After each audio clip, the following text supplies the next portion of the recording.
Hello friends, பானின் ஸ்டோ serial இனி வரப்போகிற எபிசோட்ஸ்க்கான review தான் பார்க்க போகிறோம். அடுத்தடுத்த சுவாரஸ்யங்களை தெரிஞ்சுக்கிறதுக்கு இந்த வீடியோவை ஸ்கிப் பண்ணாம கடைசி வரைக்கும் பாருங்கள்.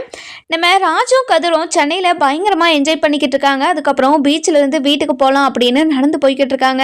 அந்த நேரம் பார்த்து நம்ம ராஜு இருந்துட்டு கதிரை பார்த்து, இங்கே பாரு கதிர், நீ இந்த மாதிரி என்கிட்ட ஆசையாக பேசுகிறதும் இப்படி வெளியே கூட்டிகிட்டு வரதும் உனக்கு பிடிச்சதை நீ சாப்பிடுன்னு சொல்கிறதும் எனக்கு எல்லாமே ரொம்ப சந்தோஷமாக இருக்குது தெரியுமா அப்படின்னு சொல்கிறாங்க. அப்படியா ராஜி, இனிமே மாதத்துக்கு 4 டைம் உன்னை கண்டிப்பாக இந்த மாதிரி ட்ரிப்பு எங்கேயாச்சும் கூட்டிகிட்டு போகிறோம் சரியா அப்படின்னு சொல்லவும், சரி கதிர் அப்படின்னு சிரிச்சுக்கிட்டே வராங்க. அந்த நேரம் பார்த்து 4 ரவுடிங்க ராஜா பார்த்து, மச்சான் இங்கே பாருடா செம்ம ஃபிகர் போகுது, இந்த மாதிரி ஃபிகரை எங்கேயுமே பார்த்ததில்லடா அப்படின்னு ராஜா அப்படியே ஒரு மாதிரி கேவலமாக பார்த்துக்கிட்டு இருக்காங்க. இதெல்லாம் பார்த்து நம்ம ராஜி ஃபஸ்ட்டு அமைதியாக தான் இருக்காங்க.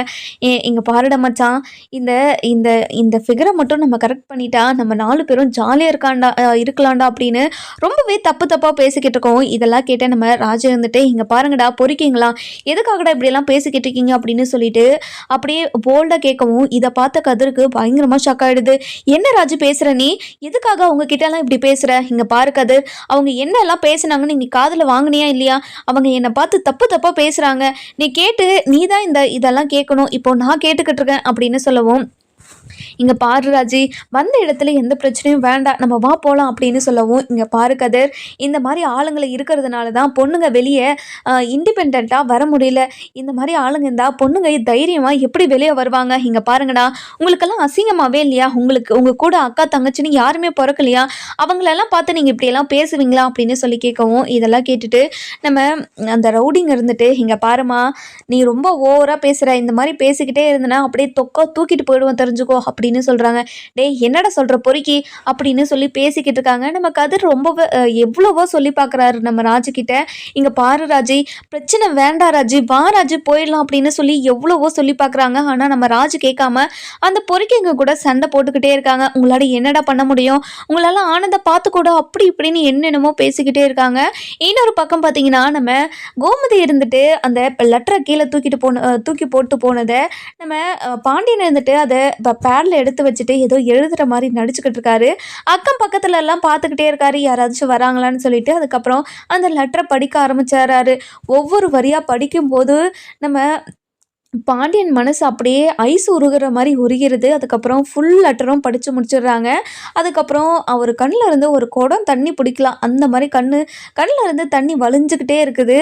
நம்ம பொண்டாட்டியை இவ்வளோ தூரம் நம்ம கஷ்டப்படுத்திட்டோமே, நமக்காக நம்ம பொண்டாட்டி எவ்வளவோ பண்ணியிருக்கான், ஆனால் இந்த ஒரு விஷயத்தால் நம்ம பொண்டாட்டி கூட நம்ம பேசாமல் இருக்கிறது ரொம்ப பெரிய தப்பே அப்படின்னு புரிஞ்சுக்கிறாரு. அதுக்கப்புறம் நம்ம பாண்டியன் இருந்துட்டு எப்படி கோமதி கிட்ட பேசுறது, கோமதிக்கு பிடிச்சதை ஏதாச்சும் வாங்கிட்டு போய் கொடுப்போமா அப்படின்னு நிறைய யோசிக்கிறாரு.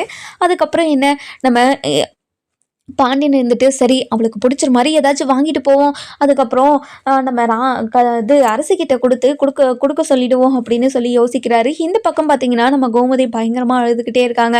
இதை பார்த்தா நம்ம மீனா இருந்துட்டு, இங்கே பாருங்கத்த, உங்கள் வேல்யூ புரியாத இடத்துல நின்று நீங்கள் ரொம்ப அழுதுகிட்டு இருக்கீங்க, உங்களை புரிஞ்சுக்கலன்னா விட்டுருங்க, உங்ககிட்ட எப்போ பேசுகிறாங்களோ அப்போ நீங்கள் பேசிக்கோங்க, எதுக்காகத்த நீங்கள் மனசை போட்டு குழப்பிக்கிட்டு இருக்கீங்க அப்படின்னு சொல்லவும், இங்கே பாருடி, என்னோட வருத்தம் உனக்கு புரியுதா இல்லையானே எனக்கு தெரியல, இத்தனை வருஷத்துல என்கிட்ட ஒரு நாள் கூட பேசாம இருக்காம இருக்கவே மாட்டாரு, ஆனா இப்போ 2-3 நாள் ஆச்சு என் கூட பேசி, அவர் பேசாம இருக்கிறதே எனக்கு என்னமோ வாழவே பிடிக்காத மாதிரி இருக்கு, இந்த உலகத்துல எதுக்கு இருக்கணும்னு கூட தோணுதுடி அப்படின்னு சொல்லவும், அத்தை நீங்க பேசுறது கொஞ்சம் கூட நல்லா வேலை, சின்ன பொழுத்தனமா பேசிக்கிட்டு இருக்கீங்களே, உங்க வயசுக்கு நீங்க இப்படியெல்லாம் பேசலாமா, இங்க பாருடி, எந்த வயசா இருந்தா என்ன, என்னோட மனசுல இருக்கிறது தானே நான் சொல்றேன், இங்க பாருடி, என் புருஷன் மட்டும் இன்னைக்கு என் கூட பேசலைன்னா கண்டிப்பாக நான் இந்த வீட்டில் இருக்கவே மாட்டேன், நான் உங்கள் வீட்டுக்கு வந்துருவாடி அப்படின்னு சொல்லி கேட்கவும், அத்தை சூப்பர் ஐடியா அத்தை, நீங்கள் எங்கள் வீட்டுக்கு வந்துருங்க, இப்போது மாமா உங்கள் முகத்தை பார்த்தாலேயோ உங்ககிட்ட பேசினாலேயோ ரொம்ப கோவப்படுறாருல்ல,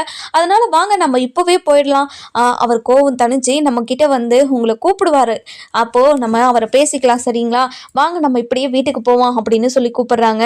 இங்கே பாருடி, இது சரியாக வரும்ல, அதுக்கப்புறம் இதுக்கும் கோவப்பட்டுற போகிறாரு என்னோட புருஷன் அப்படின்னு சொல்லவும், இங்கே பாருங்கத்த, உங்களை பார்த்தா ரொம்ப கோவப்படுறாரு தானே, எதுக்காக நீங்கள் அவர் மூஞ்சில் முடிச்சு அவரை நீங்கள் கோவப்படுத்திக்கிட்டே இருக்கீங்க, அவரை கோவப்படுத்தாமல் நீங்கள் எங்கள் வீட்டுக்கு வந்துடுங்க, எங்கள் வீட்டுக்கு வந்து அதுக்கப்புறம் அவர தவிக்க விடுங்க. நீங்க அதே வீட்ல இருக்கிறதுனால தான் உங்க அரும அவருக்கு தெரியல.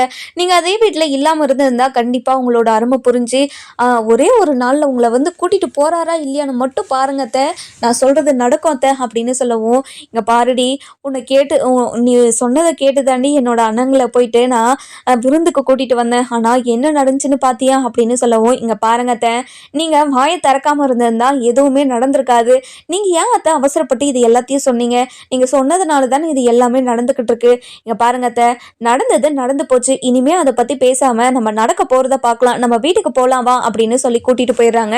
இன்னொரு பக்கம் பார்த்தீங்கன்னா, நம்ம அதாவது கதிரும் ராஜும் பயங்கரமா சண்டை போட்டுக்கிட்டு இருக்காங்க இல்லையா? அ நம்ம கதிர் இருந்துட்டு நம்ம க அதாவது யாரு நம்ம ராஜுகிட்ட எவ்வளவோ சொல்லி பார்க்குறாங்க. ஆனா ராஜு எதுவுமே பேசாம அவங்க கிட்ட சண்டை போட்டுக்கிட்டே இருக்கறனால, அந்த ரவுடிங்களுக்கெல்லாம் கோவம் வந்து நம்ம ராஜு அப்படியே ஒரு மாரி இறுக்கி புடிச்சு வாயெல்லாம் பொத்திக்கிறாங்க. இத பார்த்த கதிருக்கு பயங்கரமா கோவம் வந்துருது. "இங்க பாருங்கடா, ராஜு விடுங்கடா. எதுக்காகடா எதுவுமே தெரியாத புள்ளகிட்ட இந்த மாரி சண்டை போட்டுக்கிட்டு இருக்கீங்க? நீங்க பண்ணது தானே தப்பு. நாங்க பண்ணது தப்புன்னு சாரின்னு சொல்லிட்டு போறத விட்டுட்டு எதுக்காகடா நீங்க சண்டை போட்டுக்கிட்டு இருக்கீங்க? என்னோட ராஜு விடுங்கடா" அப்படின்னு சொல்லிட்டு பயங்கரமா அழுதுகிட்டே சொல்லவும், "கதிர் என்னை காப்பாத்து கதிர்" அப்படின்னு சொல்லிட்டு அழுதுகிட்டே இருக்காங்க. நம்ம கதிருக்கு பயங்கர கோவம் வந்து ஹீரோ மாரி மாறிடுறாரு. அதுக்கப்புறம் அங்க இருக்கிறவங்களெல்லாம் அடிச்சு தும்சம் பண்ணிட்டு, இங்க பாருங்கடா, இனிமே என் பொண்டாட்டி கிட்ட யாராச்சும் வம்பு வச்சுக்கிட்டீங்கன்னா உங்களை நான் சும்மாவே விட மாட்டேன். என்னடா உங்களுக்கு பிரச்சனை அப்படின்னு சொல்லவும், "இங்க பாரு, நாங்க நாங்க பாட்டுக்கு சும்மா சிவனேன்னு போய்கிட்டு இருந்தோம். ஆனா எங்களை கூப்பிட்டு வம்பு இழுத்தது உன் பொண்டாட்டி தானடா, உன் பொண்டாட்டி தானே வம்பு இழுத்தா" அப்படின்னு சொல்லவும், இதை கேட்டுட்டு நம்ம கதிர் இருந்துட்டு, "இங்க பாருங்கடா, நீங்க என் பொண்டாட்டி கிட்ட வம்பு இழுக்காம என் பொண்டாட்டி என்ன தானவா வந்து வம்பு இழுத்தா? என் பொண்டாட்டிய பார்த்து நீங்க தப்பா பேசினதுனால தானே என் பொண்டாட்டி வந்து உங்ககிட்ட சண்டை போடுற மாதிரி பேசினா.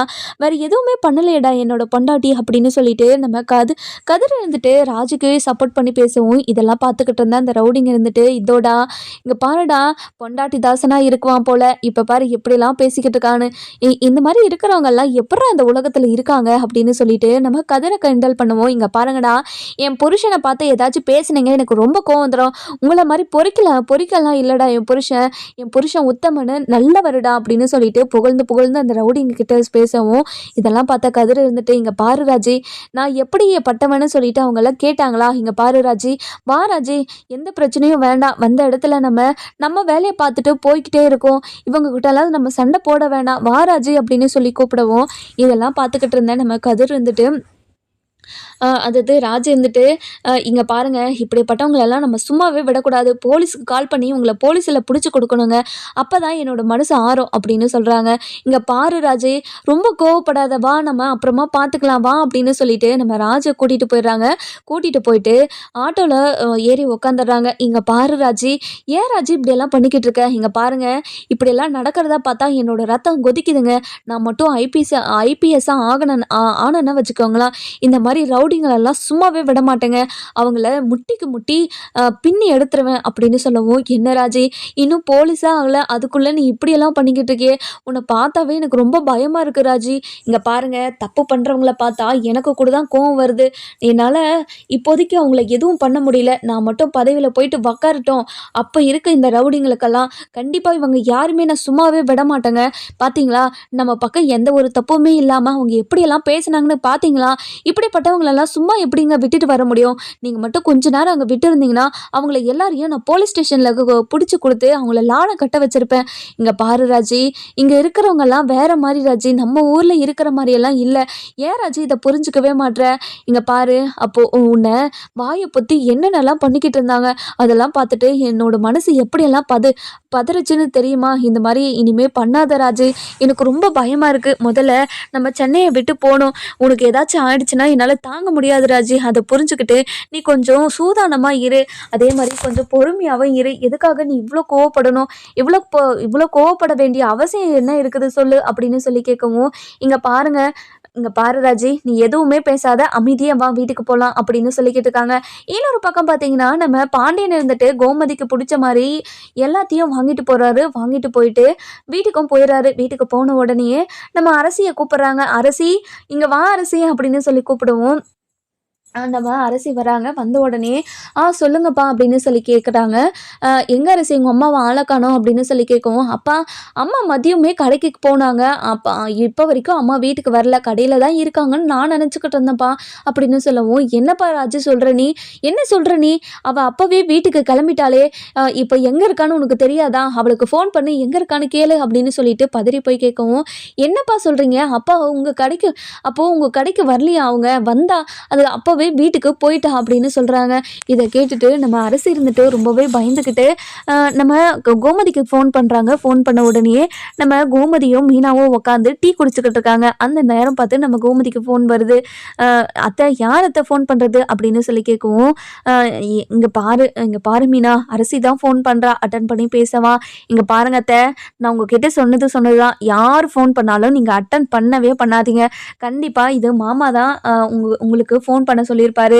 மாமா தான் இத சொல்லியிருப்பாங்கன்னு எனக்கு தோணுது. அதனால நீங்க அட்டெண்ட் பண்ணி பேசினீங்கன்னா, மாமாக்கு எல்லா விஷயமும் தெரிஞ்சிரும். அதனால நீங்க கொஞ்சம் பொறுமையா இருங்க" அப்படின்னு சொல்லவும், இத கேட்டுட்டு நம்ம கோமதி இருந்துட்டு, இல்ல மீனா, இந்த விஷயம் நான் உங்ககிட்ட சொல்லியே தான் ஆகணும். அதனால நான் பேசிடுறேன்" அப்படின்னு சொல்லிட்டு அட்டெண்ட் பண்ணிடுறாங்க. அட்டெண்ட் பண்ண உடனேயே நம்ம அரசி இருந்துட்டு, "அம்மா எங்கம்மா இருக்க? ஆளவே காணோம். அப்பா வந்து நீ அப்பவே வீட்டுக்கு போயிட்டேன்னு சொன்னாங்க. ஆனா இப்போ வரைக்கும் நீ வீட்டுக்கு வரவே இல்ல. எங்கம்மா போயிட்ட?" அப்படின்னு சொல்லி கேட்கவும், "இங்க பாருடி, உங்க அப்பாவுக்கு தான் என் மூஞ்ச பார்க்கவே பிடிக்கலையே. அப்புறமும் எதுக்குடி நான் அந்த வீட்ல இருக்கணும்? என் கூட பேசுங்கன்னு எத்தனையோ முறை சொல்லிட்டேன். ஆனா அப்பயும் என் கூட பேசாதவரு, சரி என்னோட மனசுல இருக்கிறதெல்லாம் லெட்டரா எழுதி கொடுத்தாவது என்ன புரிஞ்சுப்பாருன்னு அவர்கிட்ட எழுதிட்டு போய் குடுத்தா, அவரு என்ன பண்ணாருன்னு தெரியுமாடி உனக்கு? அவரு என்னோட லெட்டர முட்டையில மடிச்சு குடுக்குறாரு. சரி அந்த முட்டைய வாங்கிட்டு போனவங்க கிட்ட இருந்து அந்த லெட்டர என் உசுர குடுத்து காப்பாத்தி அந்த லெட்டர எடுத்துட்டு வந்து திரும்ப குடுத்தா, அவரு கசக்கி கீழ போடுறாடி. என்னோட மனச சுக்குநூறா உடைச்சவர்கிட்ட நான் எதுக்காக பேசணும்?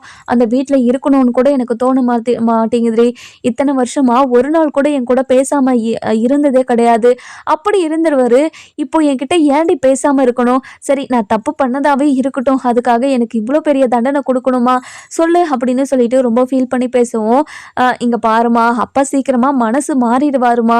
ஏம்மா இப்படியெல்லாம் பண்ணிக்கிட்டு இருக்க? வாம்மா வீட்டுக்கு. இங்க பாருடி, நான் இனிமே அந்த வீட்டுக்கு வரப்போறதில்ல. ம்மா இந்த வீட்டுக்கு வரலன்னா நீ எங்கம்மா இருக்க போற? இங்க பாருடி, நான் வீடா இல்ல. என்னோட மகனோட வீட்டுக்கு வந்திருக்கேன் நானு. என் மகன் என்ன பார்த்துப்பான்" அப்படின்னு சொல்றாங்க. இத கேட்டுட்டு நம்ம பாண்டியனுக்கு பயங்கரமா ஷாக் ஆயிடுது. மகன் வீட்டுக்கா? எந்த வீட்டுக்குமா? இது செந்தில் அண்ணன் வீட்டுக்கு போயிருக்கேம்மா" அப்படின்னு சொல்லி கேட்குவோம்.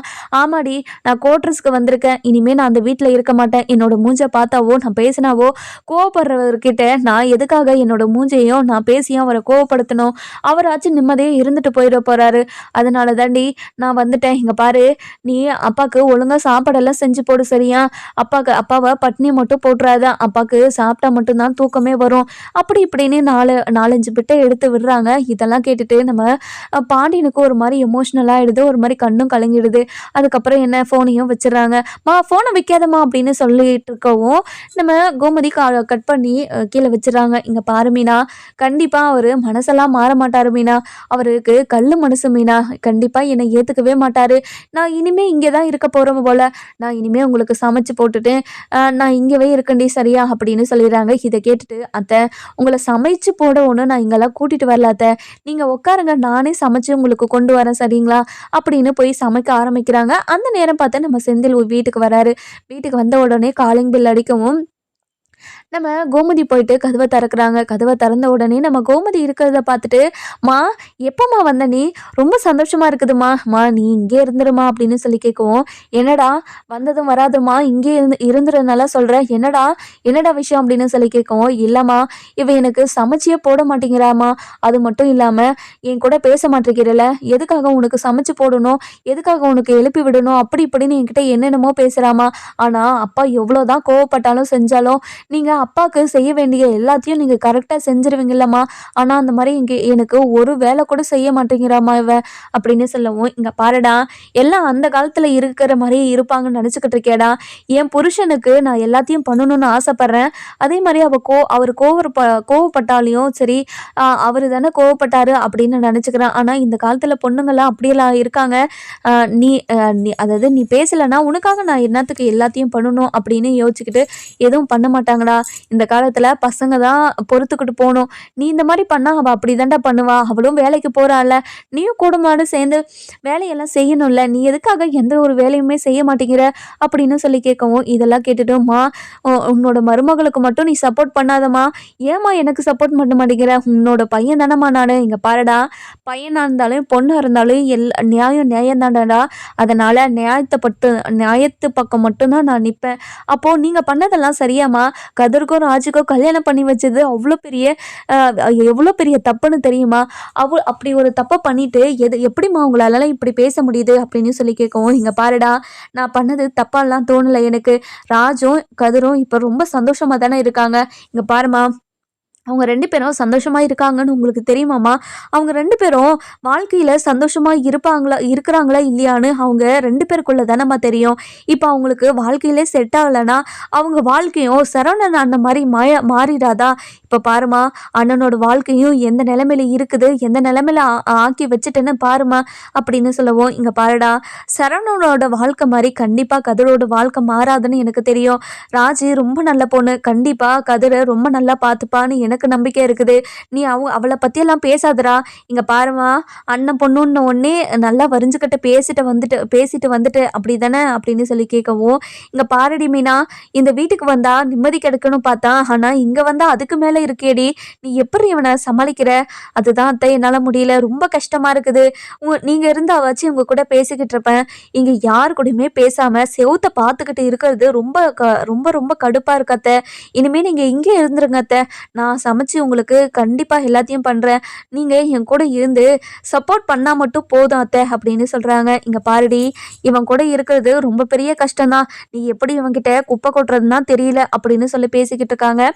அதுக்கப்புறம் என்ன நம்ம கதிரும் ராஜும் அதாவது ரூமுக்கு போயிடுறாங்க. போன உடனே நம்ம கதிர் இருந்துட்டு ராஜு கிட்ட போயிட்டு, ராஜு ஏன் ராஜு இப்படி கோவமாக உட்காந்துக்கிட்டு இருக்க, இங்கே பாரு கதிர் அங்கே நடந்தது எனக்கு சுத்தமாக பிடிக்கவே இல்லை, நீ எதுக்காக அவங்கள சும்மா விட்டுட்டு வந்த, அவங்கள நீ சும்மாவே விட்டுருக்க கூடாது, நீ சும்மா விட்டது நினச்சாவே எனக்கு அவ்வளோ கோவம் வருது, இங்கே பாரு கதிர் தப்பு பண்ணால் அவங்களுக்கு தண்டனை அனுபவிச்சே ஆகணும், எதுக்காக கதிர் நீ இப்படியெல்லாம் பண்ணிக்கிட்டு இருக்க, நான் ஒரு போலீஸ் ஆக போகிறவன், அதுக்காக நீ எனக்கு கொஞ்சமாவது மரியாதை கொடுக்கலாம்ல அப்படின்னு சொல்லி கேட்கவும், இங்கே பாரு ராஜி உனக்கு ஏதாச்சும் ஆயிடுமோன்னு நான் எவ்வளோ பயந்தேன் தெரியுமா, ஒவ்வொரு நிமிஷமும் என் பொண்டாட்டிக்கு எதுவும் ஆகக்கூடாதுன்னு நினச்சிக்கிட்டு இருந்தேன், என்ன சொன்ன இப்போ என் பொண்டாட்டின்னு சொன்னியா, உன்னோட பொண்டாட்டியே என்னை ஏற்றுக்கிட்டியா அப்படின்னு சொல்லி கேட்கவும், நம்ம கதிருக்கு வார்த்தையே வரல, ஒரு மாதிரி அப்படியே ரொமான்ஸ் மூடில் பார்த்துக்கிட்டு இருக்காரு. இங்கே பாரு ராஜி உன்னனா எனக்கு ரொம்ப பிடிக்கும் Raji, I love you Raji அப்படின்னு சொல்லிட்டு ப்ரப்போஸ் பண்ணிடுறாரு. இதை கேட்டு நம்ம ராஜிக்கு என்ன பேசுறதுனே தெரியல.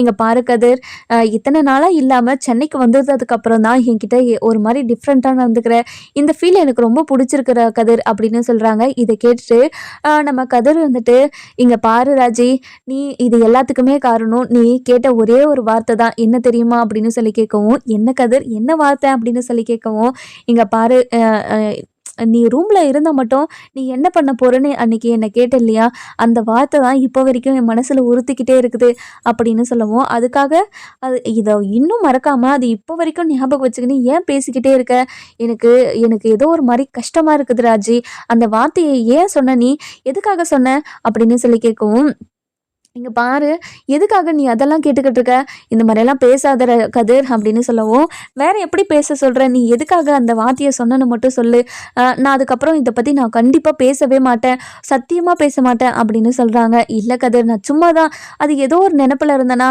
அப்படி பேசிட்டேன், சரி விடு இனிமேல் அதை பற்றியெல்லாம் பேச வேண்டாம் சரியா அப்படின்னு சொல்லவும், என்னாலலாம் முடியாது, அந்த வார்த்தையை கேட்க கேட்க இன்னும் எனக்கு கோவம் வந்துக்கிட்டே தான் இருக்குது, கோவம் இல்லை ஒரு மாதிரி வருத்தம் தான், நான் ரூமில் இருந்தால் எதுவுமே பண்ண மாட்டேன்னா என்ன அர்த்தம், அப்போ நீ என்னை புருஷனா ஏற்றுக்கிட்டியா, நீ என்னை ஏற்றுக்க மாட்டேன்னு நினச்சிதான் உன்கிட்ட நான் வராமல் இருந்தேனே தவிர உன்னை பிடிக்காமலாம் இல்லை ராஜி, உன்னை ரொம்ப பிடிக்கும், அதாவது உனக்கு என்னை பிடிக்கும்னு தெரிஞ்ச உடனே நான் இப்போது அமைதியெல்லாம் இருக்க முடியாதுல்ல அப்படின்னு சொல்லவும், என்ன கதிர் நீ இப்படியெல்லாம் பேசுவியா, நீ இப்படியெல்லாம் பேசி நான் பார்த்ததே கிடையாதே அப்படின்னு சொல்லவும், இங்கே பாரு ராஜி ஒருத்தருக்கு நம்மளை பிடிச்சிருந்தா மட்டும்தானே அவங்க கூட நம்ம நல்லா பேச முடியும், உனக்கு என்னை பிடிக்கலன்னு நினச்சிக்கிட்டு இருந்தேன், அதனால தான் உங்ககிட்ட நான் எதுவுமே பேசலை, பிடிக்காத ஒரு விஷயத்த நம்ம எதுக்கு திணிக்கணுன்றதுக்காக தான் நான் அமைதியாக இருந்தேனே தவிர வேறு எதுக்காகவும் இல்லை அப்படின்னு சொல்லவும், இதெல்லாம் கேட்டுட்டு நம்ம ராஜுக்கு பயங்கர சந்தோஷமாக இருக்குது. இருக்குது.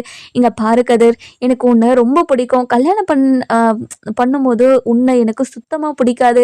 என்னோட வாழ்க்கை அழிஞ்சு போச்சு. அவ்வளோதான். இனிமே என்னோட வாழ்க்கையில சந்தோஷன்றது ஒண்ணு இருக்கவே இருக்காது. அப்படின்னு தான் நினச்சுக்கிட்டு இருந்தேன். ஆனா உன்னை கல்யாணம் பண்ணிக்கிட்டதுக்கு அப்புறம் தான் வாழ்க்கைனா என்ன, சந்தோஷம்னா என்னன்னு ஒவ்வொரு ஒவ்வொரு விஷயத்துலயும் நான் அனுபவப்பட்டு திருந்தி இப்ப சந்தோஷமா வாழ்ந்துகிட்டு இருக்கேன் தெரியுமா? உன்னை பார்க்குற ஒவ்வொரு நிமிஷமும் எனக்கு அவ்வளோ சந்தோஷமா இருக்கும். அப்படின்னு சொல்லிட்டு இவங்க 2 பேரும் அன்பையும் மாறி மாறி பரிமாறிக்கிட்டு இருக்காங்க. இன்னொரு பக்கம் பார்த்தீங்கன்னா, நம்ம பாண்டியன் வந்துட்டு தான் பொண்டாட்டி தான் கூட இல்லைன்றதுக்காக ரொம்பவே வருத்தப்பட்டு உக்காந்துக்கிட்டு இருக்கவும், அப்பா உங்களுக்கு என்னப்பா சாப்பிட்றதுக்கு வேணும், நான் சமைச்சு கொண்டு வரேன் அப்படின்னு சொல்லவும், இல்லைப்பா ராஜு, எனக்கு எதுவும் வேண்டாப்பா, எனக்கு பசிக்கல அப்படின்னு சொல்லி ரூமுக்கு போயிடுறாங்க. போன உடனே நம்ம ராஜு என்ன பண்ணுறதுனே தெரியல. ஐயோ கடவுளே, எப்படி நம்ம சமைச்சு எப்படி இவங்களுக்கெல்லாம் போடுறது, நான் இது வரைக்கும் சமையல் கட்டுக்கே போனதே கிடையாது, இப்போது நான் எப்படி சமைக்கிறதுன்னு தெரியலையே அப்படின்னு சொல்லி யோசிச்சுக்கிட்டே இருக்கவும், இந்த பக்கம் பார்த்தீங்கன்னா நம்ம அதாவது யாரு சரவணன் வராரு. வந்த உடனே என்ன என்ன அரிசி என்ன உட்காந்து ரொம்பவே யோசிச்சுக்கிட்டே இருக்க, என்னாச்சு உனக்கு அப்படின்னு சொல்லி கேட்கவும், அண்ணன் வான நம்ம வீட்டோட நிலைமைய பார்த்தியா, நம்ம 3 பேரும் தான் இந்த வீட்டில் இருக்கோம் அப்படின்னு சொல்லுவோம். அம்மா எங்கே போயிடுச்சு, அம்மா ரொம்ப நேரமாக ஆளே காணுமே அப்படின்னு சொல்லி கேட்கவும், இங்கே பாருங்கண்ணே, உங்களுக்கு விஷயமே தெரியாதா, அப்பா அம்மா கூட பேசாமல் இருக்குல்ல, அதனால அம்மா கோச்சிக்கிட்டு அண்ணியோட வீட்டுக்கு போயிட்டு இருக்காங்க. இப்போ நான் தான் உங்களுக்கு எல்லாருக்கும் சமைக்கணும். இப்போ எப்படி சமைக்கிறதுன்னு கூட தெரியாம எனக்கு என்ன பண்றதுன்னு தெரியாம முழிச்சுக்கிட்டு இருக்கேன்னு, என்னென்ன பண்ணலாம் அப்படின்னு சொல்லி கேட்கவும், இங்க பாரு ராஜி, நீ சமைக்கலாம் வேண்டாம், நான் கடையில இருந்து போய் சாப்பாடு வாங்கிட்டு வந்துடுறேன், நீ ரெஸ்ட் எடுத்துக்கிட்டு அது மட்டும் இல்லாம நிறைய படிக்கிறதுக்கெல்லாம் கொடுத்துருப்பாங்க, நீ போய் படிச்சுக்கிட்டு இருக்கு. அம்மா கண்டிப்பா நாளைக்குள்ள வந்துருவாங்க. ஏன்னா அம்மாக்கு நம்மளாம் சாப்பிட்டோமா இல்லையான்னு தெரியாம அவங்களுக்கு கொஞ்சம் கஷ்டமா இருக்கும், அதெல்லாம் அவங்களால தாங்க முடியாது, அதனால அவங்க சீக்கிரம் வந்துருவாங்க, நீ கவலைப்படாம போய் ரெஸ்ட் எடு சரியா அப்படின்னு சொல்லிட்டு இப்போ சாப்பாடு வாங்க போயிடுறாங்க. அதுக்கப்புறம் பாண்டியனுக்கு ஒரே கவலை, ஐயோ தான் பொண்டாட்டி எவ்வளவோ நம்ம கிட்ட வந்து கெஞ்சினாலே, அப்பவே அவகிட்ட நம்ம பேசியிருந்தா இப்படியெல்லாம் ஆயிருக்காது, இப்போ நம்ம எப்படி அவகிட்ட போய் பேசுறது அப்படின்னு சொல்லி யோசிச்சுக்கிட்டே இருக்கவும், நம்ம சரவணன் வந்து பாண்டியன் கிட்ட போயிட்டு, அப்பா ஏன்பா அம்மா கிட்ட நீங்கள் பேச மாட்டீங்க, அம்மா ரொம்ப பாவம்ப்பா, இப்போ பாருங்க நம்ம இங்கே இருந்து அப்பாவை உங்களை கஷ்டப்படுத்தக்கூடாதுன்றதுக்காக இப்போது செந்திலோட வீட்டுக்கு போயிட்டாங்களாம். இப்போ பாருங்க அம்மா வீட்டில் இல்லாததுனால வீடாகவே இல்லை, ஒரு மாதிரி வெறிச்சு ஓடி போயிருக்கு அப்படின்னு சொல்லுவோம். இங்கே பாருடா சரவணா, அவளை நான் வீட்டை விட்டு போகவே சொல்லலையேடா, அவள் எதுக்குடா வீட்டை விட்டு போனா, இங்கே பாருங்கப்பா, நீங்கள் தான் அவங்க முகத்தை பார்த்தாவோ இல்லை அவங்க உங்ககிட்ட பேசினாவோ நீங்கள் ரொம்ப கோவப்படுறீங்க, அது எதுவுமே இருக்கக்கூடாதுன்றதுக்காக தான் அவங்க வீட்டை விட்டே போயிட்டாங்க போலப்பா அப்படின்னு சொல்லி பேசிக்கிட்டு இருக்காங்க. நம்ம கோமதி இருந்துட்டு மீனா கிட்ட, இங்கே பாரு மீனா, வீட்டில் இருக்கிறவங்க எல்லாரும் சமைச்சு சாப்பிட்ருப்பாங்களா, அவங்க என்ன சாப்பிட்ருப்பாங்களா மாட்டாங்களா, இல்லை சமைச்சிருப்பாங்களா மாட்டாங்களா அப்படின்னு புலம்பிக்கிட்டே இருக்கவும், என்னத்தை நீங்கள் எதுக்காக இவ்வளோ புலம்பிக்கிட்டே இருக்கீங்க, நீங்கள் கொஞ்ச நேரம் அமைதியாக இருங்க, நம்ம அரசிக்கு கால் பண்ணி நான் கேட்குறேன் என்ன சமைச்சிருக்காங்கன்னு சொல்லிட்டு, அவங்க சமைக்கலைன்னா நான் இங்கேருந்து எடுத்துகிட்டு போய் கொடுத்துட்டு வந்துடுறேன், நீங்கள் கவலையே படாதீங்க.